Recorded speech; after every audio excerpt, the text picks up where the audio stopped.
ஒரு புகழ்பெற்ற ஜப்பானிய சாமுராய் வீரன். வாள் வீசுறதுல ரொம்ப கெட்டிக்காரன். ஒரு கடுமையான போரில் கலந்து கொண்டுட்டு களைச்சி போய் திரும்பி வந்தான்.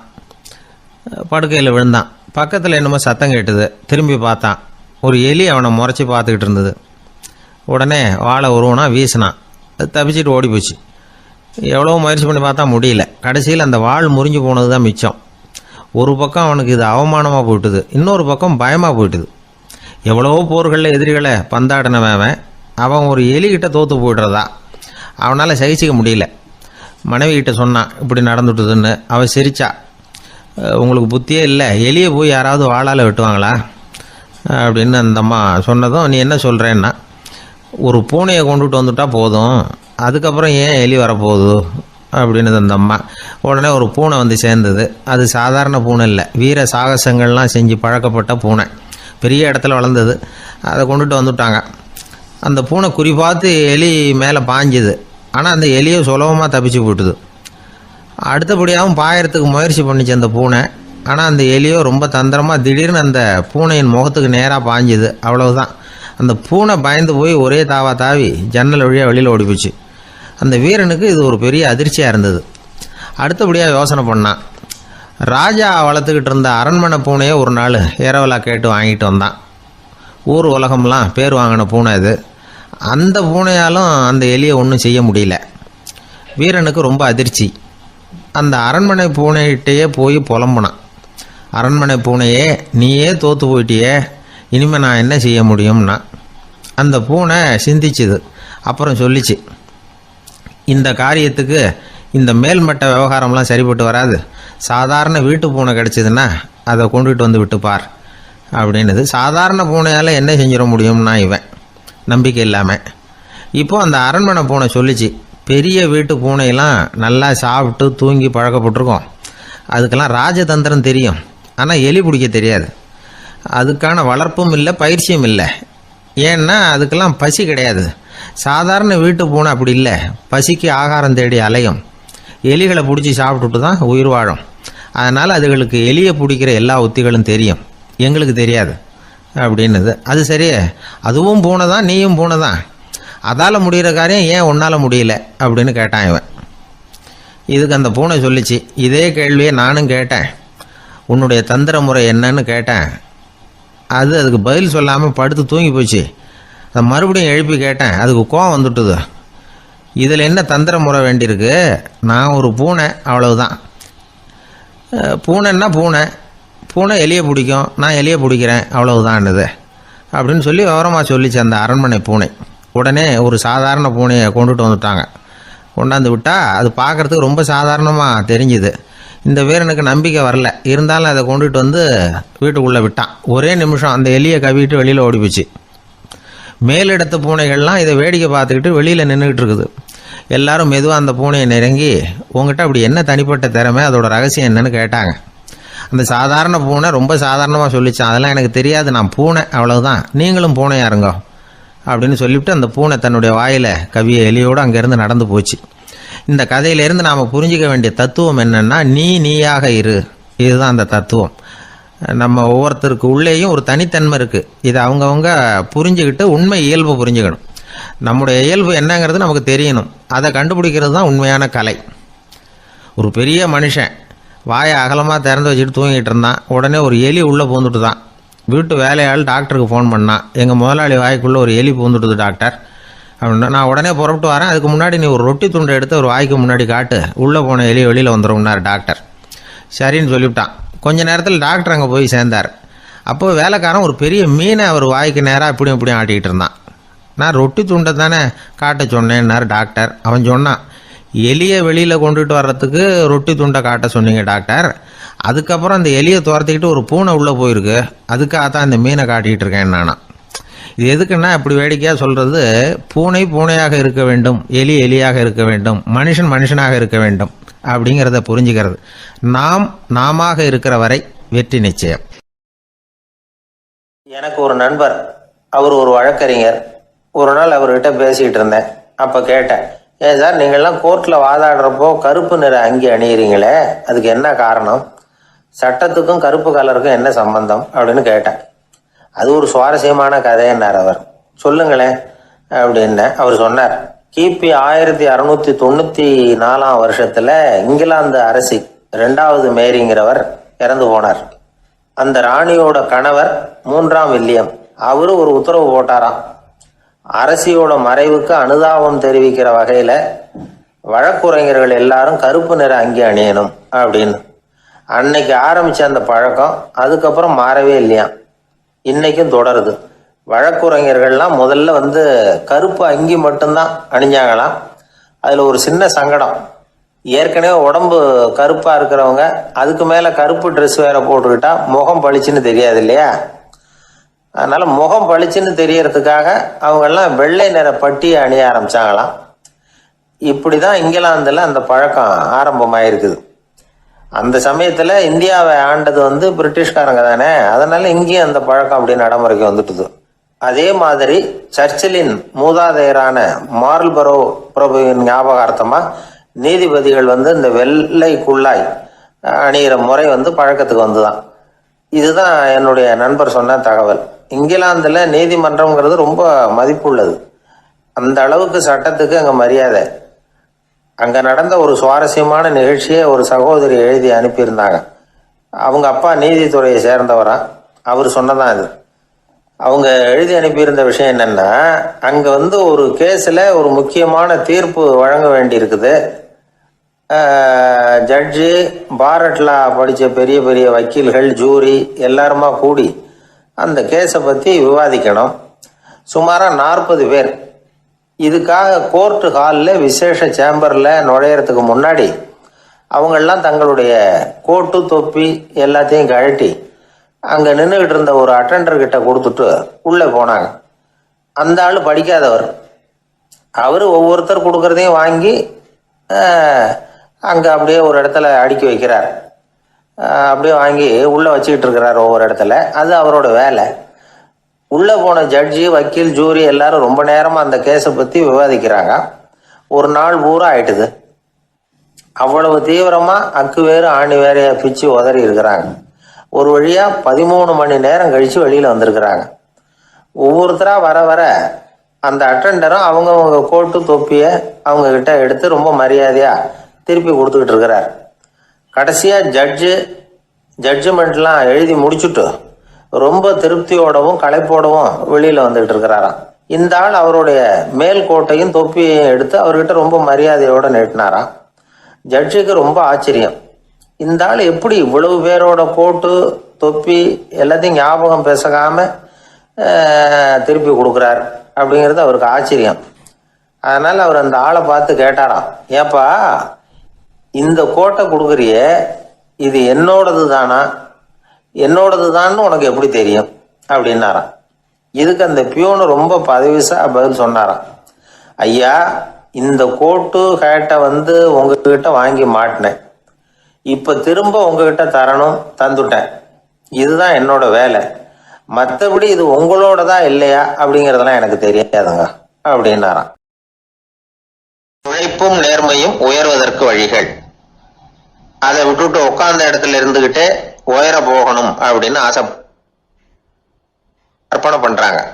அந்த கற்பனையிலேயே பாதி வாழ்க்கை ஓடி போடுது. உழைப்புங்கிற வழியையும் நேர்மைங்கிற வழியையும் ஒதுக்கி விட்டு குறுக்கு வழியில ஓட நினைக்கிறவங்க குப்புற விழுந்துடுறாங்க. எந்த தொழிலை நாம செய்தாலும் சரி, அந்த தொழிலுக்குரிய பெருமையை நாம புரிஞ்சுக்கிட்டு அதுல ஈடுபடணும்.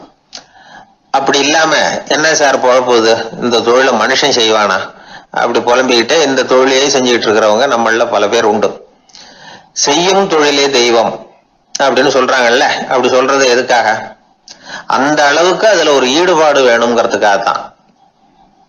ஒரு பெரிய மலைப்பகுதி, அந்த மலை அடிவாரத்துல ஒரு சிற்பி உட்காந்து ஒரு சிலையை வடிச்சுக்கிட்டு இருக்கிறான். கையில ஒரு சின்ன உளிய வச்சுக்கிட்டு ஒரு பெரிய கருங்கல் பாறையை கொஞ்சம் கொஞ்சமா உடைச்சுக்கிட்டு இருக்கான். ஒரு சிற்பத்தை வடிக்கிறதுங்கிறது அவ்வளவு உன்னதமான ஒரு தொழிலா? எல்லாராலையும் முடியுமா அது? அப்படி இருந்தும் அந்த சிற்பிக்கு மன நிறைவில்லை. அவன் நினைக்கிறான், இந்த கடுமையான வெயில்ல உட்கார்ந்து வேலை செய்யறது எவ்வளவு கஷ்டம். நாம ஒரு சிற்பியா இருக்கிறதுனால தானே சூரியன் கடுமையான வெப்ப கதிர்களை நம்ம மேல வீசுறான். நாமளே அந்த சூரியனா இருந்துட்டா இந்த கஷ்டம் இருக்காதே. நம்மளை கஷ்டப்படுத்துறவன் நம்மளை விட வலிமை உள்ளவன், அதனால நாம அவனா மாறி விடுறதுதான் நல்லது அப்படின்னு அந்த சிற்பி யோசனை பண்ணான். அவன் எண்ணம் உடனே நிறைவேறிட்டுது. இயற்கைங்கிற மாபெரும் சக்தி அவனை ஒரு சூரியனா மாத்தி விட்டது. சிற்பி இப்போ ஒரு சூரியனா மாறினான். இனிமே இந்த உலகத்துல நம்மளை விட வலிமை உள்ளவன் வேற யாரும் கிடையாது அப்படின்னு நினைக்க ஆரம்பிச்சுட்டான். அவனுக்கு மகிழ்ச்சியா இருந்தது. அந்த மகிழ்ச்சி அதிக நேரம் நீடிக்கல. ஏன்னா கொஞ்ச நேரத்துல ஆகாயத்துல கரிய மழை மேகங்கள் அப்படியே சூழ்ந்து வந்தது. சூழ்ந்து வந்த மேகங்கள் சூரியனை மறைக்க ஆரம்பிச்சது. இப்போ சூரியனா இருந்த அந்த சிற்பி நினைச்சு பாக்குறான், என்ன இது, என்னையே இந்த மேகம் மூடி மறைக்குதுன்னா அது என்னை விட பெரிய ஆளாதான் இருக்கணும். அதனால இனிமே நாம சூரியனா இருக்கக்கூடாது, நாம மேகமா தான் இருக்கணும், அதுதான் கௌரவம் அப்படின்னு நினைக்க ஆரம்பிச்சிட்டான். இப்பவும் பாருங்க, இயற்கை அவனுடைய ஆசையை நிறைவேற்றி வச்சது. சூரியனா இருந்த சிற்பி மேகமா மாறினான். வான வீதியில அப்படியே உல்லாசமா வர ஆரம்பிச்சான். அந்த உல்லாசமும் அதிக நேரம் நீடிக்கல. எதிரில் பார்த்தா பிரம்மாண்டமான மலைகள் வழியை அடைச்சிட்டு நிக்குது. வேகமா வந்த மேகம் மலையில மோதிக்கிட்டுது. அந்த மலையை தாண்டி அப்பால செல்ல முடியல. இப்போ அந்த மேகம் நினைக்குது, நாம எந்த தடையும் இல்லாம அந்த இடத்துல மிதந்து வர்றோம், நம்மையே போக விடாம தடுக்குதுன்னா அந்த மலைக்கு எப்பேற்பட்ட வலிமை இருக்கணும். இனிமேலும் நாம மேகமா இருந்து பிரயோஜனம் இல்லை, இருந்தா மலையா இருக்கணும், அதுதான் பெருமை அப்படின்னு நினைக்க ஆரம்பிச்சான்.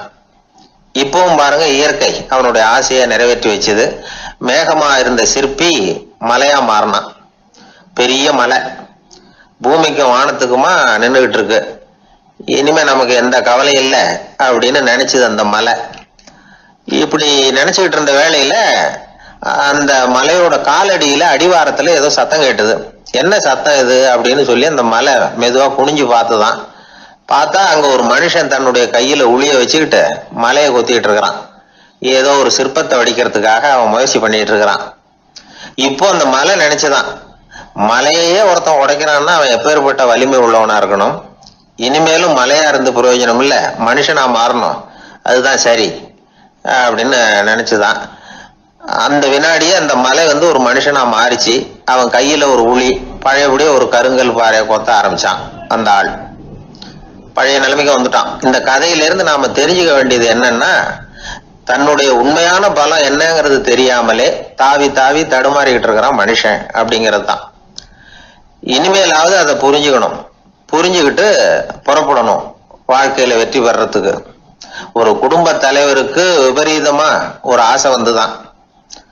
அதாவது ஒரு நாள் பூராவும் புடவை கட்டிக்கிட்டு மனைவி செய்கிற வீட்டு வேலைகள், சமையல் வேலைகள் எல்லாத்தையும் தானே செய்யணும். மனைவிக்கு ஆண் வேஷம் போட்டு ஆபீஸுக்கு அனுப்பி வச்சுடணும் அப்படின்னு ஆசைப்பட்டான். இதுதான் அந்த ஆசை. அதே மாதிரி செஞ்சான். பெண் வேஷத்துல சமையல் பண்ணிட்டு இருந்தான். இருட்டி விட்டுது. இந்த சமயத்துல வாசல் கதவு தட்டப்படுற சத்தம் கேட்டுது. ஓடி போய் திறந்தான். பக்கத்து வீட்டு அம்மா கிடுகிடுன்னு உள்ள வந்துட்டாங்க, காப்பி பொடியோ ஏதோ வாங்கறதுக்கு. இவன் பயந்து போய், கமலாம்மா, நான் சுசீலா இல்ல, சுசீலாவோட புருஷன், பெண் வேஷத்துல இருக்கிறேன், சும்மா ஒரு சேஞ்சுக்காக அப்படின்னா. உடனே அந்த அம்மா கிட்ட பயப்படாத, நானும் கமலா இல்ல, கமலாவோட புருஷன், இதுவும் சும்மா ஒரு சேஞ்சுக்காகத்தான் அப்படின்னானா. இப்படி வாழ்க்கைய விபரீதமா நினைச்சுக்கிட்டு வேற வேற கற்பனைகள்ல வீணாக்கிக்கிட்டு இருக்கிறவங்க தான் ரொம்ப அதிகம். நாம அதுவா மாறணும்னு நினைக்கிறது தப்பு. நாம இருக்கணும் அப்படின்னு நினைக்கிறது தான் உண்மை, அதுதான் சரி. அந்த சிற்பி என்னென்னோ கற்பனை பண்ணி கடைசியில மறுபடியும் சிற்பியாகவே சேர்ந்தான் பாருங்க. அதனால நம்முடைய உண்மையான பலம் என்ன அப்படிங்கறத தெரிஞ்சுக்கிட்டு நடந்துகிட்டோம்னா வாழ்க்கையில எப்பொழுதும் வெற்றி நிச்சயம். என்னை தேடி ஒருத்தர் வந்தார். எனக்கு ரொம்ப நாளா ஒரு சந்தேகம், அதுக்கு உங்களை கேட்டு விளக்கம் பெறணும்னு வந்திருக்கிறேன்னார். என்ன உங்க சந்தேகம்னு கேட்டேன். யாரு என்ன பார்த்தாலும் உடனே முகத்தை திருப்பிக்கிட்டு போடுறாங்க சார், அதுக்கு என்ன காரணம்னு எனக்கு தெரியல, அதுதான் உங்களை கேட்டு தெரிஞ்சுக்கலாம்னு வந்திருக்கிறேன்னார். உங்களுக்கே தெரியலன்னா எனக்கு எப்படி தெரியும்னு, இருந்தாலும் உங்களுக்கு அனுபவம் இருக்குமேன்னார். அது சரி, உங்ககிட்ட பிரியமா பேசுற நண்பர்களே கிடையாதா அப்படின்னு கேட்டேன். அப்படி யாருமே இல்லைங்க அப்படின்னார். அப்படின்னா உங்ககிட்ட தான் ஏதோ குறை இருக்கு, உங்க பழக்க வழக்கத்தை கொஞ்சம் மாத்திக்கிட்டா எல்லாம் சரியா போடும் அப்படின்னா. என்ன செய்ய சொல்றீங்கன்னார். உங்களுக்கு நிறைய நண்பர்கள் தேவைன்னு, கிடைக்க மாட்டேங்கிறாங்களேன்னார். அதுக்கு சில வழிகள் இருக்குன்னு. அப்படியானார். அதிகமா நமக்கு நண்பர்கள் கிடைக்கணும்னா அதுக்குன்னு சில உத்திகள் இருக்கிறதாக அமெரிக்க எழுத்தாளர் ஒருத்தர் சொல்லியிருக்கிறார். சரி, அப்படி அவர் என்னதான் சொல்லியிருக்கிறார் அப்படின்னா வரிசையா சொல்றேன் கேட்டுங்க அப்படின்னு சொல்லி அவர்கிட்ட சொல்ல ஆரம்பிச்சேன். அதாவது முதல்ல நாம தெரிஞ்சுக்க வேண்டியது என்னன்னா, எப்ப பார்த்தாலும் நம்மளை பத்தியே பேசிட்டு இருக்க கூடாது. நமக்கு எதிரில் உட்கார்ந்து இருக்கிறவங்க நிறைய பேசுறதுக்கு வாய்ப்பு கொடுக்கணும். அவர் பேசுற விஷயம் எதுவா இருந்தாலும் எப்படி இருந்தாலும் ஆமா நல்லது அப்படின்னு சொல்லி ஏத்துக்கணும். இது முதல் கருத்து. ரெண்டாவது என்ன சொல்றாங்கன்னா, கூடுமான வரைக்கும் யாருகிட்டையும் அனாவசியமா வாதம் பண்ணிட்டு இருக்க கூடாது. மூணாவது கருத்து என்னன்னா, எந்த பிரச்சனையையும் அடுத்தவங்க கண்ணோட்டத்திலேயே பார்க்கணும், நம்ம பார்வையிலேயே பார்த்துட்டு இருக்க கூடாது. எப்பொழுதுமே அடுத்தவங்களுடைய மனோபாவத்தை நாம புரிஞ்சு வச்சுக்கிட்டோம்னா நம்மளை யாராலும் ஜெயிக்க முடியாது. நாலாவது கருத்து என்ன சொல்றாங்கன்னா, ஒருத்தர்கிட்ட பேச ஆரம்பிக்கும் பொழுது இயல்பா அன்பா ஆரம்பிக்கணும்.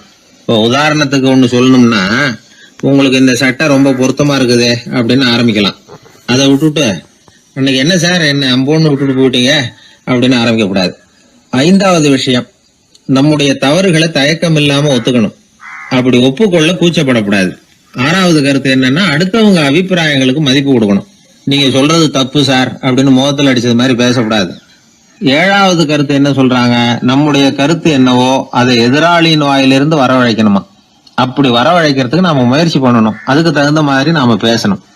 எட்டாவது குறிப்பு என்னன்னா, சில பேர் எப்ப பார்த்தாலும் சவால் விட்டுக்கிட்டே இருப்பாங்க, அனாவசியமா சவால் விடக்கூடாது. ஒன்பதாவது யோசனை, நம்ம யோசனையை புதிய முறையில சொல்லி பார்க்கலாம். மற்றவர்கள் சொல்லுகிற யோசனையை ஏத்துக்கணும். அந்த யோசனை மகா மோசமானதா இருந்தா கூட அதை ஏத்துக்கிற மாதிரி கூட நடிக்கலாம், அதுல ஒன்றும் தப்பு இல்லை. பத்தாவது குறிப்பு ரொம்ப முக்கியமானது, அதாவது அனாவசியமா பொய் சொல்லக்கூடாது. அப்படி எப்பொழுதாவது பொய் சொல்ல வேண்டிய அவசியம் ஏற்பட்டா பெரிய பொய்யா சொல்லணும், அதை நம்பும்படியா சொல்லணுமா. இதெல்லாம் அந்த நிபுணர் சொல்ற கருத்து தான். சில சமயம் தேவைப்பட்டா பொய்ய கூட உண்மையா மாத்திக்கலாமா. அது எப்படி பொய்ய உண்மையா மாத்துறது அப்படின்னா, இப்ப எனக்கு கார் ஓட்ட தெரியும்னு நண்பர்கள் கிட்ட ஒரு பொய்ய சொல்லிவிட்டீங்கன்னு வைங்களேன், நண்பர்கள் நிஜமாவே ஒரு காரை கொடுத்து ஓட்டுன்னு சொல்றதுக்கு முன்னாடி ஏதாவது ஒரு டிரைவிங் ஸ்கூல்ல சேர்ந்து கார் ஓட்ட கத்துக்கலாமே. இதுதான் இந்த பொய்ய உண்மையா மாத்துறது. இது ஒரு உதாரணம், அவ்வளவுதான். இது மாதிரி பல பொய்களை உண்மையாக்க முடியும். அப்படி பொய்ய உண்மையாக்கி கூட சில பிரச்சனைகளை தீர்த்திட முடியும். 11வது குறிப்பு என்ன சொல்லுதுன்னா, உயர்ந்த நோக்கங்களை மட்டுமே வெளியில பேசணும். உள் மனசு எவ்வளவு ஒட்டட படிஞ்சு கிடந்தாலும் பரவாயில்ல. 12வது குறிப்பு, நல்ல நண்பர்களை தேடித்தான் பெறணும், அவங்க அவ்வளவு சுலபமா கிடைச்சிட மாட்டாங்க. இவ்வளவும் அனுபவசாலிகள் சொல்லி இருக்கிற குறிப்புகள். இந்த ஆலோசனைகளின்படி நடந்தா நமக்கு நல்ல நண்பர்கள் கிடைப்பாங்க. அதுக்கப்புறம் நமது வாழ்க்கை வெற்றி இருக்கிற திசையை நோக்கி வேகமா நகர ஆரம்பிக்கும். இந்த காலத்திலேயே நல்ல நண்பர்கள்லாம் எத்தனையோ பேர் உண்டு. ஒருத்தர் ரொம்பவும் கவலையோட நின்றுகிட்டு இருந்தார், கண்கள் கலங்கி போயிருந்தது, கிட்டத்தட்ட அழுதுகிட்டு இருந்தார். ஏன் சார் இப்படி அழறீங்க, என்ன ஆச்சு உங்களுக்குன்னு கேட்டேன். ஒரு மெதுவா கண்ணை தொடச்சிக்கிட்டு, என்னுடைய நண்பன் ஒருத்தன் ஒரு நாள் கோவத்துல என்னை பார்த்து உன்னோட ஒரு வருஷத்துக்கு பேச மாட்டேன் போன்னு சொல்லிவிட்டான், சபதம் போட்டுட்டான் அப்படின்னாரு. அதுக்காக இப்படி கவலைப்படுறீங்கன்னு கேட்டேன். அவரு சொன்னார், நான் அதுக்காக கவலைப்படல சார், அந்த ஒரு வருஷ கேடு என்னோட முடியுது, நான் அதை நினைச்சு எழுதிட்டு இருக்கிறேன் அப்படின்னா. இப்படிப்பட்ட நண்பர்களும் உண்டு. அதனால நல்ல நண்பர்களா பார்த்து நமக்கு சேர்த்துக்கிட்டோம்னா நம்ம வாழ்க்கையில எந்த முயற்சி எடுத்தாலும் அதுல சுலபமா வெற்றி கிடைக்கும். ஒருத்தர் ரொம்ப கவலையோட வந்தார். ஏன் இப்படி ஒரு மாதிரியா வர்றீங்க அப்படின்னு கேட்டேன். அவர் என்ன நிமிர்ந்து பார்த்தார். என்னை பார்த்து ஒருத்தன் பைத்தியம்னு சொல்லிவிட்டான் சார், அவன் அப்படி சொன்னதுக்கு அப்புறம் தான் நான் இப்படி ஆயிட்டேன்னாரு. அதுக்காக நீங்க பெருமைப்படுங்க, வருத்தப்படாதீங்கன்னு. அவருக்கு ஒன்னும் புரியல. அவரு என்ன ஒரு மாதிரியா பார்க்க ஆரம்பிச்சுட்டார். நான் உடனே ஓஷோ சொல்லி இருக்கிற சில கருத்துக்களை அவர்கிட்ட எடுத்து சொன்னேன். இத பாருங்க, இந்த உலகத்துல பல பெரிய மேதாவிகள்லாம் சாதாரண மக்கள் கண்ணுக்கு பைத்தியமா தான் தெரிஞ்சிருக்கிறாங்க அப்படின்னு விவரத்தை சொன்னேன். ஏன்னா மத்தவங்க மாதிரி அவங்க கவலைப்படுறது இல்ல, எதுக்கும் இறுக்கம் அடையறது இல்ல, சாவை கண்டு பயப்படுறது இல்ல, அற்பமான மகிழ்ச்சிக்கு ஆசைப்படுறது இல்ல. அவங்க முழுமையா வாழறாங்க. மத்தவங்களை இது பாதிக்குது. ஏன்னா இவங்களால அவங்க மாதிரி அலட்டிக்காம இருக்க முடியறது இல்ல, அதனால இருக்க ஆரம்பிச்சு விடுறாங்க. அவன் கிடக்குறான் பைத்தியக்காரன் அப்படின்னு சொல்லி அவங்களுக்குள்ளேயே ஆறுதல் அடையறதுக்கு முயற்சி பண்றாங்க. இதுதான் இன்னைக்கு உலகத்துல நாம பாத்துக்கிட்டு இருக்கிறது. ஆனா ஒரு உண்மை என்ன தெரியுமா, இந்த உலகத்துல பைத்தியக்காரர்களும் புத்தி சுவாதீனம் இல்லாதவங்களும் தான் மகிழ்ச்சியாவும் கொண்டாட்டமாவும் இருக்க முடியும். அதனால நமக்கெல்லாம் புத்தி சுவாதீனத்துடன் கூடிய ஒரு பைத்தியக்காரத்தன்மை இருக்கிறது நல்லதுதான். அப்படி இருந்தாதான் வாழ்க்கையை கொண்டாட முடியும். ஒரு மனநல மருத்துவமனையில ஒருத்தர் சிகிச்சைக்காக சேர்ந்திருந்தார். சேர்ந்து ஒரு வருஷம் ஆச்சு. தான் குணமாயிட்டோங்கிறது அவருக்கு தெரிஞ்சு போச்சு. டாக்டர் கிட்ட விவரத்தை சொன்னார். இது மாதிரி எனக்கு மனசுல தோணுதுங்க, நான் தெளிஞ்சுட்டேன் போல இருக்கு அப்படின்னு அவர் சொல்லியிருக்கிறார். அவரும் சொன்னார், நீங்க சொல்றது சரியாதான் இருக்கும், இருந்தாலும் உங்களை இங்கேயே வச்சிருந்து சில சோதனைகள்லாம் பண்ணி பார்த்துட்டு அதுக்கப்புறம் வீட்டுக்கு அனுப்புறோம் அப்படின்னார். சரிங்கன்னார் அவரு. அதே மாதிரி அவரை மேற்கொண்டு கொஞ்ச நாள் தங்க வச்சு சோதனைகள்லாம் பண்ணி பார்த்துட்டு இவர் சொல்றது உண்மைதான்னு தெரிஞ்சது. இவர் புத்தி சுவாதீனம் சரியா இருந்தது, இவர் நல்ல நிலைமைக்கு வந்துட்டாருங்கிறது டாக்டருக்கு புரிஞ்சது. அதுக்கப்புறம் சரி, நீங்க சொன்னது சரி, இனிமே நீங்க வீட்டுக்கு போகலாம் அப்படின்னு சொல்லி அனுப்பி வச்சார். இவர் வீட்டுக்கு வந்துட்டார். அதுக்கப்புறம் இவர் தன்னுடைய அனுபவங்களை சொன்னாராம். எப்படி இருந்தது மருத்துவமனை வாழ்க்கை அப்படின்னு கேட்டிருக்கிறாங்க நண்பர்கள்லாம். அப்போ இவர் சொன்னாராம், இத பாருங்க, நான் 1 வருஷம் பைத்தியங்களோட பைத்தியமா வாழ்ந்தேன். அதுல கொஞ்சம் கூட எனக்கு சிரமம் தெரியல. அந்த 1 வருஷமும் 1 வினாடியா போனது மாதிரி இருக்குது. ஆனா நான் புத்தி தெளிஞ்சதுக்கு அப்புறம் 1 வாரம் அவங்களோட இருந்தேன் பாருங்க, அந்த 1 வாரம் தான் எனக்கு 1 யுகமா தெரிஞ்சது. அவ்வளவு கஷ்டப்பட்டேன் அப்படின்னாராம். அதனால ஒரு கூட்டத்திலிருந்து வேறுபட்டு வாழறதுங்கிறது கொஞ்சம் சிரமம் தான். பைத்தியங்களுக்கு மத்தியில பைத்தியமா இருந்துடலாம், பைத்தியங்களுக்கு மத்தியில புத்தி சுவாதீனம் உள்ளவனா இருக்கிறதுக்கு ரொம்ப சாமர்த்தியம் தேவைப்படுது. அதனாலதான் இந்த உலகத்துல நாம வாழும் பொழுது மற்றவர்களை அனுசரிச்சு வாழணும். பைத்தியங்களுக்கு மத்தியில பைத்தியமா இருந்தாதான் சுகம் அப்படிங்கிறது தான் இவங்க சொல்ல வர்ற உண்மை. ஹிட்லர் ஒரு சமயம் ஒரு பைத்தியக்கார ஆஸ்பத்திரிக்கு போனாராம் பார்வையிடறதுக்காக. மன நோயாளிகளை எல்லாம் வரிசையா நிறுத்தி வச்சிருந்திருக்கிறாங்க. அவர் வந்த உடனே எல்லாரும் ஹிட்லர் வாழ்கன்னு கத்தணும் அப்படின்னு அங்க உள்ள டாக்டர் சொல்லி வச்சிருக்கிறார். ஏற்கனவே சொல்லி வச்சிருக்காரு, ஹிட்லர் வரப்போறார், வந்தது எல்லாரும் ஹிட்லர் வாழ்கன்னு நீங்க சொல்லணும், கத்தணும்னு சொல்லி வச்சிருக்காரு. சரின்ட்டு நிக்கிறாங்க. ஹிட்லர் வந்தார். சொல்லி வச்சது மாதிரி எல்லாரும் கத்துனாங்க, ஹிட்லர் வாழ்கன்னு. ஒருத்தர் மட்டும் கத்தாம அமைதியா நின்றுகிட்டு இருந்தார். ஹிட்லர் அவர்கிட்ட போய், ஏன் நீங்க மட்டும் ஹிட்லர் வாழ்கன்னு சொல்லாம நிக்கிறீங்கன்னார். அதுக்கு அவர் மெதுவா, நான் பைத்தியக்காரன் இல்ல, டாக்டர் அப்படின்னாராம். அதனால பைத்தியங்களோடு பைத்தியமா வாழறதுங்கிறது ஒரு சுகம். இந்த உலகத்துல ஏற்கனவே நான் சொன்னது மாதிரி பைத்தியக்காரர்களும் புத்தி சுவாதீனம் இல்லாதவங்களும் தான் மகிழ்ச்சியாகவும் கொண்டாட்டமாகவும் இருக்க முடியும். அதனால புத்தி சுவாதீனத்துடன் கூடிய ஒரு பைத்தியக்காரத்தன்மை நமக்கு தேவை. அந்த நுட்பத்தை புரிந்து கொண்டு நம்முடைய வாழ்க்கையை நாம கொண்டாடுவோம். 11ஆம் நூற்றாண்டுல ஒரு புகழ்பெற்ற இறைநேச செல்வர் வாழ்ந்து வந்தார். அவர் பேரு அப்துல்லா ஹிஸ் சௌமை.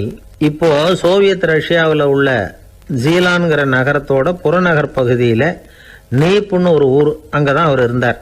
அவருக்கு ஒரு ஆப்பிள் தோட்டம் இருந்தது தஜ்லா நதி ஓரத்துல. அந்த தோட்டத்துல அவர் ஒரு நாள் உலாவிக்கிட்டு இருக்கிறார். அந்த சமயத்துல 20 வயசுள்ள அழகான இளைஞர் ஒருத்தர் அவர் முன்னாடி வந்து நின்னார். என்ன நீங்க மன்னிக்கணும்னார். இவருக்கு ஒண்ணும் புரியல. யாரப்பா நீ என்ன கெடுதல் பண்ணின, நான் எதுக்கா உன்னை மன்னிக்கணும் அப்படின்னு கேட்டார். ஐயா, என் பேரு அபு சாலிஹ் மூசா. இங்க இருந்து 4 கல் தொலைவில் இருக்கக்கூடிய இதே தஜ்லா நதி ஓரத்துல தான் நான் இருக்கிறேன். நேத்து மத்தியானம் எனக்கு ஒரு நல்ல பசி. அந்த நேரம் ஒரு ஆப்பிள் பழம் இந்த நதியில மிதந்து வந்தது. அவசரத்துல அதை எடுத்து சாப்பிட்டதுக்கு அப்புறம் தான் அப்படி செஞ்சது பெரிய தவறுங்கிறத உணர்ந்தேன். ஒரு பொருளுக்கு உரியவர்கள் யாரோ அவங்க அனுமதி இல்லாம அந்த பொருளை சாப்பிடுறது ஹராமான அந்த பழம் என் வயத்துக்குள்ள போனதுல இருந்து எனக்கு நிம்மதி இல்ல. ராத்திரி பூரா தூங்கவே முடியல. காலையில எழுந்திரிச்சதும் இந்த நதி ஓரமா பாத்துக்கிட்டே வந்தேன். உங்க தோட்டத்தை பார்த்தேன். ஒரு மரத்தோட கிளை தண்ணியில தொட்டுக்கிட்டு இருக்கிறத பார்த்தேன். அதனால நான் சாப்பிட்ட பழம் இங்க இருந்து தான் வந்திருக்கணும். அந்த பழத்துக்கு உரியவர் நீங்க தான். நீங்க என்ன மன்னிச்சாதான் நான் சாப்பிட்ட பழம் ஹலாலா, குற்றம் நிவர்த்தியா, தயவு பண்ணி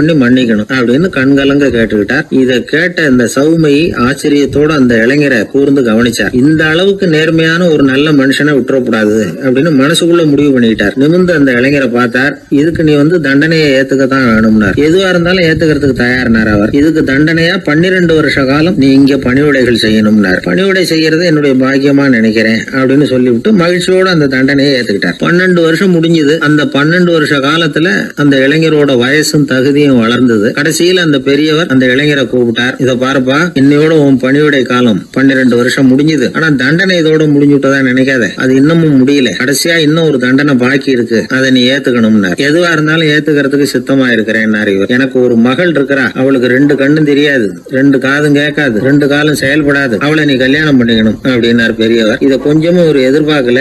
திகைச்சார். அடுத்த நிமிஷம் சரி, இதையும் நான் மனப்பூர்வமா ஏத்துக்கிறேன். இறைநேசர் செல்வர் சௌமை அவர்களுடைய புதல்வி பாத்திமாவுக்கும் இளைஞர் அபு சாலிஹ் மூசாவுக்கும் அடுத்த சில தினங்கள்ல முறைப்படி திருமணம் நடந்தது. திருமணத்துக்கு அப்புறம் மணமகளை பார்த்த அந்த இளைஞர் திகைச்சு போயிட்டார். ஏன்னா அந்த பெரியவர் சொன்னதுக்கு நேர்மாறா இருந்தார். பாத்திமா உடல் குணம் எதுவும் கிடையாது, ரொம்ப அழகா இருந்தாங்க. மறுநாள் சௌமை அபு சாலிஹை கூப்பிட்டு இதுக்கு விளக்கம் சொன்னாராம். என் மகளுக்கு கண்ணு தெரியாதுன்னு சொன்னதுதான் சொல்லியிருந்த நேத்து முன்னாடி சொன்னேன். அது எந்த விதமான தீய காட்சிகளும் அவ கண்ணுக்கு தெரியாதுன்னு தான் அர்த்தம். காது கேட்காதுன்னு சொன்ன தீய விஷயங்களை அவ கேட்க மாட்டான்னு அர்த்தம். கால்கள் செயல்படாதுன்னு சொன்ன வீட்டை விட்டு தீமையான இடங்களுக்கு அவ போக மாட்டான்னு அர்த்தம் அப்படின்னா. 12 வருஷத்துக்கு முன்னாடி உன்னை முதல் முறையா பார்த்தப்பவே உண்மை என்னுடைய சீடரா மானசீகமா ஏத்துக்கிட்டேன் அப்படிங்கிற விவரத்தையும் சொன்னாராம். இந்த இளைஞர் அபு சாலிஹ் பிற்காலத்துல ஒரு பெரிய ஆன்மீக மேதையா உயர்ந்தார். அந்த தம்பதிகளுக்கு 60வது வயசுல ஒரே ஒரு குழந்தை பிறந்தது. அந்த ஃபாதர் ஜிலானி முஹைத்தீன் ஆண்டகை, அதாவது அந்த குழந்தை தான் ஆன்மீக பேரரசர் முஹைத்தீன் ஆண்டகை.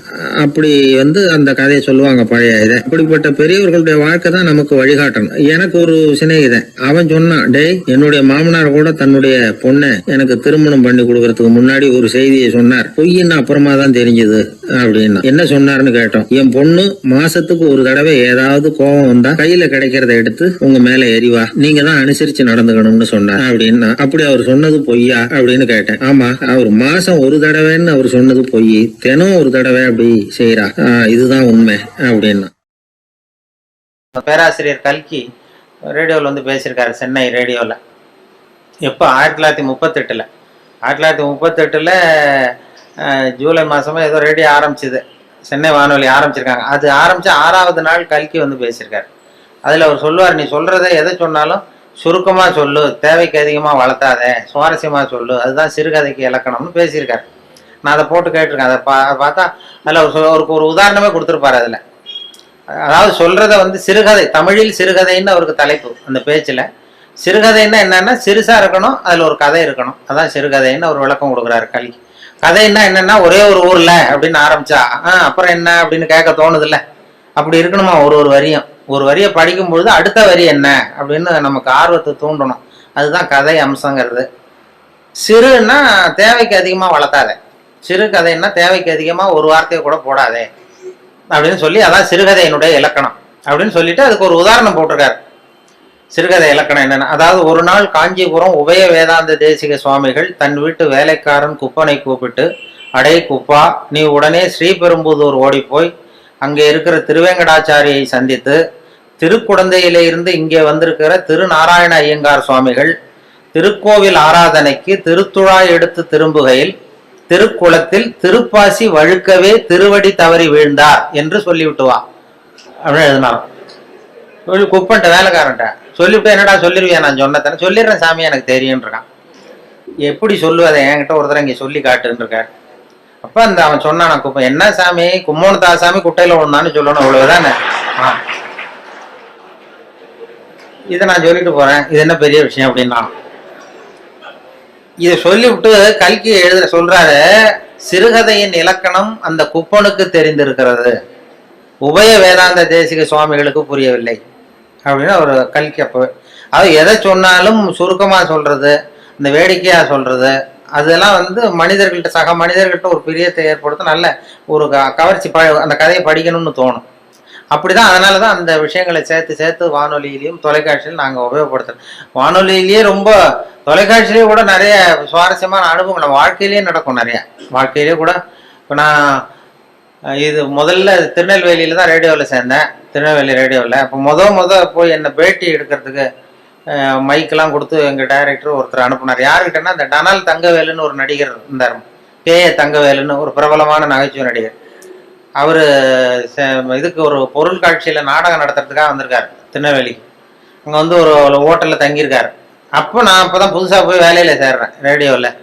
எங்கள் டைரக்டர் கூப்பிட்டு, இது மாதிரி தங்கவேலுங்கிற நடிகர் வந்திருக்கிறாரு, அவரை போய் இன்டர்வியூ பண்ணிட்டு வா, பேட்டி எடுத்துட்டு வா அப்படின்னாரு. சார் எனக்கு பழக்கம் இல்லை, கொஞ்சம் பழக்கம் ஆனதுக்கப்புறம் போகிறேன், இப்போ வேறு யாரையாவது அனுப்புங்கன்னு. இல்லை அப்புறம் எப்போ தான் கற்றுக்கிறது, நீ போய் கற்றுட்டு வா அப்படின்னு சொல்லி உடனே மைக்கு எல்லாத்தையும் கொடுத்து அனுப்பிச்சிட்டார் கூட. அங்கே போய் ரூமில் கேட்டது, வா தம்பி வாழ்க்கை உட்காருங்க, என்ன செய்யணும் அப்படி இப்படின்னார். அவர் ரொம்ப ஊக்கமாக பேசினார், இந்த பயமுறுத்தலை. என்ன வேணும் அப்படின்னா, ஒன்றும் இல்லை, கேள்வி கேட்குறேன் பதில் சொல்லணும், கேளுங்க, என்ன வேணாலும் கேளு, நான் சொல்கிறேன் அப்படின்னார். அப்போ நான் வழக்கமாக சும்மா சில குறிச்சிட்டு போனேன். முதல் தடவை பேட்டி இல்லை, அதனால எனக்கு பயம். குறிச்சிட்டு முதல் கேள்வி, நீங்கள் முதல் தடவையாக மேடை ஏறினது எப்போ சார், முதல் தடவையாக என்ன வேஷம் போட்டீங்க, எந்த நாடகம் அப்படின்னு கேட்டேன். இப்போ தங்கவேல் சொன்னார், அதை ஏன் கேட்குற தம்பி, முதல் தடவை எனக்கு அனுமார் வேஷம் போட்டு விட்டானுவோம், அதுவும் வசனமே கொடுக்கல, மற்றவன்லாம் பேசிகிட்டு இருக்கான் மேடையில், எனக்கு ஒரு ஸ்டூலை போட்டு அனுமார் வேஷம் போட்டு உட்கார வச்சுட்டான், நான் பாட்டு உட்காந்துருக்கேன், அவனு பாட்டு பேசிகிட்டு இருக்கான், அவ்வளோதான் எனக்கு ஆக்டிங்கு, அதான் முதல் வேஷம் எனக்கு அனுபவம்னார். அப்போ நான் கேட்டேன், அப்படின்னா ரொம்ப கஷ்டப்பட்டு நடிச்சிருப்பீங்க போல் இருக்கேன் சார் அப்படின்னேன். அதில் என்ன தம்பி கஷ்டம், வசனமும் கிடையாது, ஒன்றும் கிடையாது, சும்மா ஸ்டூலில் உட்காந்துருக்கிறது தானேன்னார். அப்ப நான் கேட்டேன், இல்ல சார், அனுமார் வேஷம் போட்டுக்கிட்டு சும்மா உட்காந்துருக்கிறது கஷ்டம் இல்லையா அப்படின்னா. அப்பதான் அடடே பரவாயில்ல, நீ என்ன மாதிரியே பேசுறியே, பரவாயில்லையே நீ என்ன மாதிரி பேசுறேன்னு ஒரு உற்சாகம் கொடுத்தா. அதுல ஒரு ஊக்கம் வந்துட்டுது. சரி பரவாயில்ல, நம்மளும் வேடிக்கையா பேசலாம் போல் இருக்கு அப்படின்னு சொல்லி முதல் பேட்டியே அப்படிதான். அப்ப அதுல என்ன ஒரு யதார்த்த உண்மை என்னாச்சுன்னா, அது வந்து ஒரு 1977னா 35 வருஷத்துக்கு முன்னாடி, 77ல் நடந்தது இது அப்படின்னா. இப்போ 30 வருஷம் ஆயிருக்கும். அந்த 30 வருஷத்துக்கு முன்னாடி அவர் சொன்னது என்ன மாதிரியே பேசுறியே அடடே அப்படின்னாரு. கடைசியில என்ன ஆச்சுன்னா, அவரை மாதிரியே பேச வேண்டிய ஒரு சந்தர்ப்பத்தை என்கிட்ட கொண்டாந்து கடைசியில விட்டுது. அவர் செத்ததுக்கு அப்புறம். அவர் கடைசியா ஒரு படத்துல அவர் நடிச்சுட்டு செத்து விட்டாரு. அவர் இந்த வாய்ஸ் டப்பிங் பண்ணணும்ல, அதுக்கப்புறம் வாய் அசைக்க தந்தாலும் பேசணும், அதுக்குள்ள அவர் இறந்துட்டார். உடனே என்னை கூப்பிட்டு, நீ அவருக்கு வாய்ஸ் கொடு, டப்பிங் வாய்ஸ் கொடுன்னு அந்த சினிமாக்காரங்க கூப்பிட்டு போனாங்க. எனக்கு பழக்கமே இல்லை சார் சினிமா உலகம்லாம், அதெல்லாம் வேண்டாம். இல்லை இல்லை, அது உனக்கு தான் பொருத்தமா இருக்கும் குரல்னு சொல்லி கொண்டு போய் அவர் வாய் அசைக்கிறத போட்டு போட்டு காட்டி, அதே மாதிரி நீயும் பேசுன்னு சொல்லி பேச விட்டாங்க. முன் அனுபவம் இல்லாமே சினிமாவில் போய் டப்பிங் கொடுத்துட்டு விட்டேன். அது என்ன அப்போ நினச்சி பார்த்தேன், 30 வருஷத்துக்கு முன்னாடி என்ன மாதிரியே பேசுறியேன்னு சொன்னார் அவர். இப்போ அவரை மாதிரியே பேச வேண்டிய ஒரு சந்தர்ப்பத்தை காலம் கொண்டாந்து விட்டுட்டுதேன்னு நினச்சோம். கடைசியாக அவர் அப்படி பண்ணார். அது இந்த இது பெரிய மருதுன்னு ஒரு சினிமா படம், பெரிய மருதுன்னு ஒரு படத்தில் அவருக்கு அது மாதிரி பண்ணிட்டோம். அதே மாதிரி சினிமாவில் சம்மந்தம் எல்லாமே என்ன நடிக்க வச்சுட்டாங்க ஒரு படத்தில் கொண்டு போய். எதுவும் இல்லை, எனக்கு சிரிக்க தெரியாதுன்னீங்கல்ல, அதுதான் அதில் ப்ளஸ் பாயிண்ட்டு. என்னென்னா, அவர் ஒரு நாள் தங்கர் பச்சான் இருக்கார்ல, தங்கர் பச்சான் இவர் கேமராமேன், அவர் ஒரு நாள் திடீர்னு ஓடி வந்தார் ஆல் இண்டியா ரேடியோ. அண்ணே வாங்க, ஒரு படத்தில் நடிக்கணும் அப்படின்னாரு. ஐயோ எனக்கு நடிப்புலாம் வராது சார், எனக்கு சிரிக்கவும் தெரியாது அழவும் தெரியாது, அதனால் என்னை விட்டுருன்னா. இல்லை இல்லை, எனக்கு முகத்தில் உணர்ச்சியே காட்ட தெரியாதுன்னு. அவர் தங்கர் பச்சான் சொன்னார், நீ உணர்ச்சியே காட்ட தேவையில்லாத ஒரு வேஷத்துக்கு தான் கூப்பிட்றேன் உன்னை அப்படின்னாரு. அது என்ன வேஷம்னு போய் பார்த்தா, ஒரு ஜட்ஜு உட்கார வச்சுட்டார். ஒரு பெரிய அந்த அண்ணா இது எம்ஜிஆர் ஃபிலிம் சிட்டி இருக்குல்ல, அதில் கொண்டு போய் ஒரு இதுதான் முக்கியமான சீன் அந்த படத்துலேயே, நீ தான் வந்து வேஷம், உனக்கு வந்து வேஷமே வேண்டாம், கருப்பு கோட்டு மட்டும் மாட்டினா போகிறோம், வேற வந்து முகம்லாம் அப்படியே இருக்குது, சரியா இருக்குது, நீ சிரிக்க மாட்டேன், அதனால சரியாக வந்துடும்னு சொல்லி கொண்டு போய் உட்காந்து. அப்புறம் படத்தினுடைய கதையை தான் நான் சொன்னேன். சார் எதிரில் யாராவது இருந்தால் எனக்கு பேச்சு வராது, எனக்கு கூச்சமாக இருக்கும், அந்த நடிப்பு சரியாக வராதுன்னா. எதிரில் யாருமே வராது, நான் பார்த்துக்கிறேன், நான் க்ளோஸ் அப் வந்து முகத்தை நானே மறைச்சிக்கிட்டு எடுத்துடுறேன் எல்லாத்தையும் அப்படின்னு தைரியம் சொல்லி அழைச்சிட்டு போனார். சரி பரவாயில்ல, யாரும் இருக்க மாட்டாங்க அப்படின்னு சொல்லிட்டு நான் போய் சீட்டில் இந்த கருப்பு கோட்டை மட்டும் மாட்டி உட்கார வச்சார். முன்ன பின்ன எனக்கு அனுபவமும் கிடையாது, சினிமானா என்னன்னு தெரியாது, நடிப்பும் தெரியாது. கொண்டு போய் உட்கார வச்சு எதிரில் யாரும் வரக்கூடாதுன்னு சொன்னல, பார்த்தா அந்த படத்தில் நடித்தவங்க அத்தனை பேர் வந்து உட்காந்துருக்காங்க இதில். ஏன்னா அது கடைசி சீன், கோர்ட்டு சீனில் இந்த பொண்ணு கதாநாயகன், அப்போ அவங்க அப்பா அம்மா, இவங்க அப்பா அம்மா, வில்லன் எல்லாம் வந்து உட்காந்துருக்காங்க. இது என்ன அது இப்படி பண்ணிட்டே அப்படின்னா, இல்லை நான் ஒரு துணியை பிடிச்சிக்க சொல்கிறேன், அவங்கள மறைச்சிக்கிறேன், அதெல்லாம் தெரியாது அப்படின்னு சொல்லி அப்புறம் அது மாதிரி கஷ்டப்பட்டு எடுத்து அதை முடித்தாங்க. அது வந்து இது காதலே நிம்மதின்னு ஒரு சினிமா படம் வந்ததுல்ல, அதில் இது மாதிரி அனுபவம் எல்லாமே சில வாய்ப்புகள் எதையாவது கொண்டு போய், சிரிக்காமல் இருந்தாலும் அதுக்கு ஒரு ப்ளஸ் பாயிண்ட், அதுக்கு கொண்டு போய் அது சில பேருக்கு அந்த வேஷமே போட வேண்டியது. ஒருத்தருக்கு பரிசளிப்பு விழா, ஒரு சினிமா இதில் பரிசளிப்பு விழா நடந்துதான். அதில் யாருக்கு ஃபர்ஸ்ட் ப்ரைஸ்னா, அனுமார் வேஷம் போட்டவருக்கு ஃபர்ஸ்ட் ப்ரைஸ். அந்த படத்தில் அனுமார் வேஷம் போட்டவரை மேடைக்கு ஏற்றி அவருக்கு முதல் பரிசு கொடுத்தாங்களாம். அவ்வளோ தத்ரூபமாக இருந்தது நடிப்பு, வேஷ பொருத்தம்லான்னு சொல்லி. உடனே இவர் சொல்லியிருக்காரு, வேஷத்தை அந்த வாங்கிட்டு அந்த அனுமார் வேஷம் போட்டவர், இந்த பரிசு வந்து எனக்கு சேர வேண்டியது இல்லை, உண்மையிலேயே எனக்கு மேக்கப் போட்டார்ல அவருக்கு தான் இந்த பரிசு நியாயமாக கிடைக்கணும், அவ்வளோ தத்ரூபமாக போட்டிருக்காரு, அதனால் இந்த பரிசுக்கு உரியவர் எனக்கு மேக்கப் போட்டவர், மேக்கப் மேன், அவருக்கு இதை நான் சமர்ப்பிக்கிறேன் அப்படின்னு சொல்லி மேக்கப் மேனை கூப்பிட்டு அவர் கையில் கொடுத்துட்டார். பரிசு கொடுத்துட்டு ஒரு பெருந்தன்மையாக வந்து உட்காந்துட்டார். அப்புறம் அந்த மேக்கப் போட்டவர் வந்து பேசினாராம். அவர் பெருந்தன்மையாக வந்து எனக்கு அந்த அவருக்கு கிடைச்ச பரிசை என்கிட்ட கொடுத்துட்டார், இது உண்மையிலேயே இந்த பரிசு அவருக்கு தான் உரியது, எனக்கு கொடுக்க வேண்டியதில்லை. ஏன்னு கேட்டிங்கன்னா, நான் நிஜமாவே அவருக்கு மேக்கப்பே போடலை, சும்மா ஒரு வாழை மட்டும் ஒட்ட வச்சேன். ஒரு வாழை ஒட்ட வச்சதுக்கு இவ்வளவு பெரிய பரிசான்னு. அப்படி சில பேருக்கு மேக்கப் தேவைப்படாது. இப்போ எனக்கு அந்த படத்தில் அதான் மேக்கப்பே போடல, சும்மா ஒரு கருப்பு கோட்டை மாட்டி உட்கார வச்சு பேச விட்டாங்க. இப்படி சில பேருக்கு அந்த மேக்கப் அவசியம் இருக்காது, அந்த முகத்தினுடைய இது அப்படி பண்ணுவாங்க. அப்போ அதனால தான் அந்த நாம் வந்து வாழ்க்கையை வந்து அப்படி இது பண்ணணுங்கிறது வேடிக்கையாக எடுத்துக்கணும், நிறைய இது பண்ணி சிக்கல் உண்டாகும். நான் இந்த ரேடியோவிலையும் அந்தந்த அப்பப்போ அந்த ஏதாவது சில நண்பர்கள் நகைச்சுவை சொல்கிறது எல்லாம் பண்ணிக்கிறேன். சொந்த வாழ்க்கையிலேயும் நிறைய அது மாதிரி இது பண்ணோம். இப்போ மெட்ராஸில் நான் வந்து இது மாதிரி ஆன்மீக விஷயமா சொல்லிகிட்டு இருந்ததும் ஒரு அப்போல்லாம் டிவிக்கு வரல, வானொலியில் மட்டுமே 14 வருஷமாக அந்த இன்று ஒரு தகவல்னு சொல்லிட்டு இருந்தோம். அப்போ எனக்கு என்ன முகம் தெரியாது யாருக்கும், ஆனால் குரலை கண்டுபிடிச்சிருவாங்க, முகம் தெரியாது. அப்போ என்னென்னா வெளியில் யாருன்னு தெரியாது, ஆனால் இன்று ஒரு தகவல் யாரும் பெரிய ஆன்மீக விஷயம் அதெல்லாம் சொல்லிட்டு இருக்காருன்னதும் வெளியில் வந்து ஒரு இமேஜ் வேறு மாதிரி இருந்தது. ஒரு ஆட்டோ டிரைவர் அடையாறுலேருந்து என்ன ஆட்டோவில் போய் ஏறி உட்காந்தேன். எங்கே சார் போகணுன்னாரு. இது மாதிரி போங்க அப்படின்ட்டு ஏறி உட்காந்து போயிட்டுருக்கேன், அந்த மயிலாப்பூர் பக்கம் போங்கன்னு. அவருக்கு என்ன ஒரு சந்தேகம்னா, இவன்கிட்ட பேச்சு கொடுத்துட்டே வர்றாரு, இவரை எங்கேயோ இவர் குரலை கேட்டது மாதிரி இருக்கே அப்படின்னு ஒரு ரேடியோவில் கேட்டிருக்காரு. அதை உறுதிப்படுத்திக்கிறதுக்கு அப்போல்லாம் டிவியில் வரலன்னா உறுதிப்படுத்திக்கிறதா என்கிட்ட பேசிக்கிட்டே இருக்காரு. சார் இன்னைக்கு பேப்பர் பார்த்தீங்களா, அது இதுன்னா நானும் பேசிக்கிட்டே இருக்கேன். அவர் மனசுக்குள்ள ஒரு சந்தேகம், கேட்கறதுக்கு ஒரு தயக்கம். வந்து மயிலாப்பூர் வந்தது எங்கே நிறுத்தணும் வண்டியேன்னார். ஆட்டோ ஆல் இண்டியா ரேடியோ வாசல்ல நிறுத்தினேன். அவர் புரிஞ்சுக்கிட்டார், ஆஹா இவர் தான் நம்ம தேடின ஆள் அப்படின்னு. ஆல் இண்டியா ரேடியோ கேட்டுக்கிட்ட கொண்டு போய் நிறுத்தி இறங்கினதும் நான் காசை கொடுத்துட்டு உள்ள போனேன். உள்ள போகிறப்ப சார் ஒரு நிமிஷம் நில்லுங்கன்னார். என்னப்பான்னு, இந்த ரேடியோவில் ஒருத்தர் இன்று ஒரு தகவல்னு சொல்லிட்டு இருக்காரு, அது நீ தானா அப்படின்னா. ஆமாம் நான் தான் அப்படின்னதும் அப்படியே அதிர்ச்சி ஆனது மாதிரி பார்த்தாரு. என்ன பார்த்துட்டு, என்ன சார் பேண்ட்லாம் போட்டிருக்கீங்க அப்படின்னாரு. என்னப்பா இது இல்லை சார், நான் தாடிலாம் வச்சுக்கிட்டு இருப்பீங்கன்னு நினச்சேன், தாடி வச்சுக்கிட்டு ஒரு காவி வேஸ்ட்டு கட்டிக்கிட்டு இருப்பீங்கன்னு நினச்சேன். ஆனால் அது மாதிரி அந்த முகத்தை பார்க்காதப்ப அந்த அப்படி ஒரு இமேஜை உண்டு பண்ணும். ஒரு அம்மா ஒரு நாள் ஒரு பொண்ணை கூப்பிட்டுட்டு என்கிட்ட ஆசீர்வாதம் வாங்க வந்துட்டு ஆல் இண்டியா ரேடியோக்கு வந்து வேலூர் பக்கத்துலேருந்து ஒரு நாள் சாயந்தரம் 5 மணிக்கு என் கூட வேலை பார்க்குறவங்களாம், இதில் வந்து கேசினோவில் ஒரு அருமையான இங்கிலீஷ் படம் போட்டிருக்கான், வா போய் பார்ப்போம்னு எனக்கு கூப்பிட்டுட்டு இருக்கிறாங்க நண்பர்கள். அலுவலகத்தில் வேலை பார்க்குறேன், சரின்னு புறப்பட்டு இருக்கேன் சினிமாவுக்கு. அப்போ யாரோ ஒரு அம்மா வந்திருக்குது உன்னை தேடின்னு ரிசப்ஷன்லேருந்து சொல்கிறாங்க. யார் இந்த நேரத்தில்னா, ஏதோ வேலூர் பக்கத்துலேருந்து வந்திருக்கிறாங்க 2 பேர். அப்புறம் வர சொல்லு அப்படின்னு பார்த்தா, வந்ததும் சார் இந்த இன்று ஒரு தகவல் சொல்கிறது யார், நான் தான் அப்படின்னேன். உங்களை தான் சார் பார்க்க வந்தோம் அப்படின்னா. என்னம்மா பண்ணணும் அப்படின்னா, என் பொண்ணுக்கு ஆசீர்வாதம் பண்ணணும் சார். நாங்கள் சினிமாவுக்கு புறப்பட்டுருக்கோம் இங்கிலீஷ் படத்துக்கு, நீங்கள் என்னம்மா தப்பாக நினச்சிட்டு வந்துட்டீங்கன்னு நினைக்கிறேன். இல்லை சார் உங்கள்கிட்ட தான் ஆசீர்வாதம் வாங்கணுன்னது. இல்லைம்மா நான் வந்து சொந்தமாக எதுவும் சொல்லலை, பெரியவங்க சொல்கிற கருத்தை வந்து ரேடியோவில் சொல்லிகிட்டு இருக்கேன், அதனால் என்னையே பெரிய மகானா நினச்சிக்கிட்டு நீங்கள் வந்துட்டீங்க, அதனால் நீங்கள் நினச்சது தப்பு அப்படின்னா. இல்லை சார் உங்களை பற்றி உங்களுக்கு தெரியாது சார், எங்களுக்கு தான் தெரியும் அப்படின்னது. இப்போ என்ன பண்ணணுன்னு, விபூதி பூசி விடுங்க சார், என் பொண்ணுக்கு சீக்கிரம் கல்யாணம் ஆகணும், விபூதி பூசி விடுங்க சார் அப்படின்னு. விபூதி நானே பூசலியம்மா, எங்கேருந்து கொண்டு வரணும்னா, நானே கொண்டு வந்திருக்கேன் சார் கையோடங்குது. உடனே சரின்னு அது ஒத்துன்னு காலில் விழுந்தது. உடனே அவங்ககிட்டே விபூதி வாங்கி பூசிட்டு, உனக்கு சீக்கிரம் கல்யாணம் ஆகிடும் போயிட்டு வாமா அப்படின்னு அனுப்பிச்சிட்டேன்.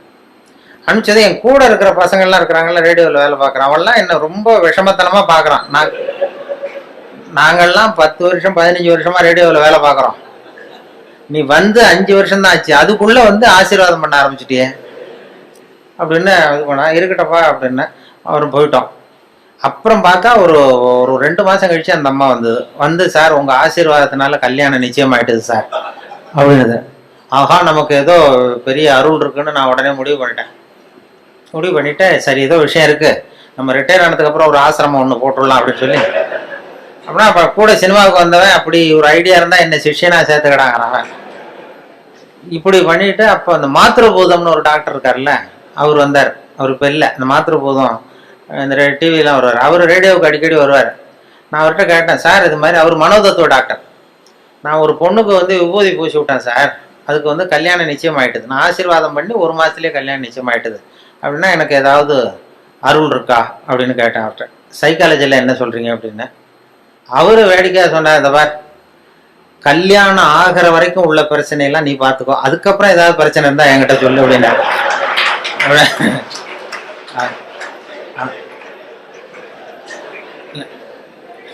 இல்லை சார் இது வந்து இல்லை, உங்கள் சைக்காலஜியில் என்ன சொல்கிறீங்க அதை சொல்லுங்க, இது மாதிரி நான் நடந்ததுன்னு. உடனே அவர் சொன்னார், அது வந்து டாமினோ எஃபெக்ட்னு பேரான், சைக்காலஜியில் டாமினோ எஃபெக்ட்னு பேர்.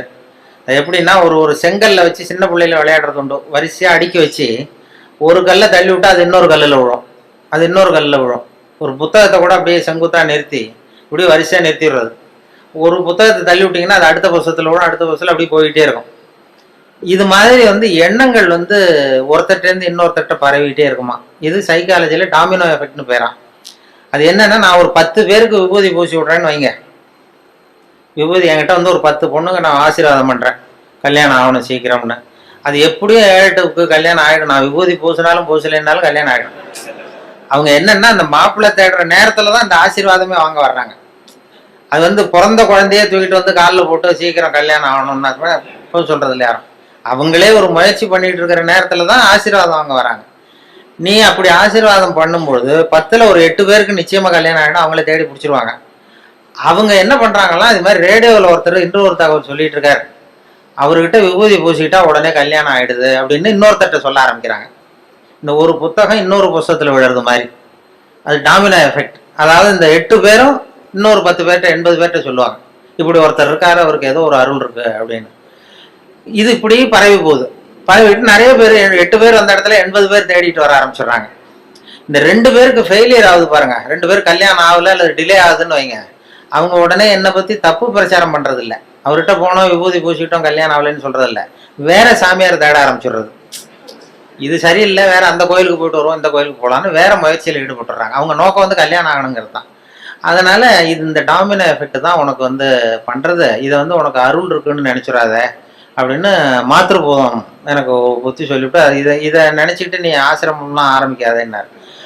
அப்போ தான் நினச்சேன், ஓஹோ இந்த சாமியார்கள்லாம் இப்படி தான் உற்பத்தி ஆகிறாங்க போல் இருக்கு அப்படின்னு சொல்லி, ரொம்ப சுலபமாக இந்த டாமினோ எஃபெக்ட் தான் இந்த சாமியார்களுக்கு கூட்டம் சேருது. அது அவங்க அந்த சைக்காலஜியில் அது அப்படி தான் அதுக்கு அடையாளம் கண்டுபிடிக்கிறாங்க. அப்படி வந்துடும். என்னை பற்றி தப்பான அபிப்பிராயத்தை இந்த ரேடியோவில் இமேஜை மட்டும் தெரிஞ்சுக்கிட்டு அப்படி அப்படி அப்படியெல்லாம் தேடி வர ஆரம்பிச்சிட்டாங்க நிறைய பேர். அப்படி அது மாதிரி வேடிக்கைகள் நடக்கும் அதில். அதனால் அந்த இது சொல்லும்போது, இப்போ விவசாய நிகழ்ச்சிங்கிறது ரொம்ப ட்ரையாக இருக்கும், இந்த இது மாதிரி ஸ்டாட்டிஸ்டிக்ஸ் மாதிரி. அதனால் விவசாயத்துலேயும் நாங்கள் எதையாவது வேடிக்கை கலந்து விட்டுறது. இப்போ கோழி பண்ணை வளர்க்குறத பற்றி பேசுவோம். கோழி பண்ணை வைக்கிறது எப்படி, எத்தனை கோழி விடணும், எப்படி தீனி போடுறதுன்னு சொல்லி ட்ரையாக சொல்லிட்டா அது ஒரு இதை ரொம்ப அதில் எதையாவது வேடிக்கையை கலந்து கதை மாதிரி சொல்கிறது தான் வழக்கம் இந்த ரேடியோவில். அது அப்படி சொல்லுவோம். ஒருத்தர் கோழி பண்ணை வைக்கணும்னு ஆசைப்பட்டான். அவன் என்ன பண்ணுறது, போய் உடனே ஒரு கால்நடை மருத்துவர்கிட்ட போய் யோசனை கேட்க வேண்டியது தானே. அவன் நேராக போய் உள்ளூர் சாமியார்கிட்ட வைத்தியம் கேட்டான். உள்ளூர் சாமியார்கிட்ட இது மாதிரி கோழி பண்ணை ஒரு 1000 கோழியை வச்சு வளர்த்தான், பண்ணையை வச்சு. அதில் பாதி செத்து போச்சு. உடனே என்ன குறைன்னு தெரியலையேன்னு சொல்லி சாமியார்கிட்ட போய் யோசனை கேட்டான். ஒரு சாமியார் ஏதோ மந்திரம் பண்ணிட்டு, நீ கோழி பண்ணை வச்சிருக்கியா, அது மேலே கூரை போட்டிருக்கியா ஓடு போட்டிருக்கியா, இந்த கொட்டாயில் ஓடு போட்டிருக்கேன்னா அதான் தப்பு, நீ கூரையை மாற்று சரியாக போடுவிட்டார். ஏதோ பண்ணி ஆசீர்வாதம் பண்ணி சரின்ட்டு கூரையை மாற்றினான். அப்புறமும் பாதி செத்துது. மறுபடியும் அதே சாமியார்கிட்ட போனான். மறுபடியும் பாதி செத்து போச்சு சாமி அப்படின்ட்டுருக்கான். சரி, இந்த செவருலாம் செங்கல் செவரா மண் செவரா, செங்கல் செவரு அப்படின்னா அதான் தப்பு, மண் செவரா மாற்று சரியாக போடுவிட்டான். சரின்ட்டு அதையும் மாற்றினா அப்புறமும் பாதி செத்துது. ஓடி போய் சாமிகிட்டே நின்னான். இப்போ சரிப்பா, இந்த கேட்டு வாசப்படி தெற்கு முகமாக வச்சிருக்கியா வடக்கு முகமாக வச்சிருக்கியான்னா வடக்க வச்சிருக்கானா, அதான் தப்பு, தெற்க மாற்று அப்படின்னா மாற்றிட்டான். மறுபடியும் போய் நின்றுருக்கான். சாமியை மறுபடியும் செத்து போச்சுன்னு. அப்போ அவர் பொறுமையாக சொன்னார் அந்த சாமியார்த்த, பாருப்பா, அதாவது சொல்றதுக்கு யோசனை நிறைய இருக்கு என்கிட்ட, சோதிக்கிறதுக்கு கோழி இல்லையே உன்கிட்ட, என்ன பண்றது.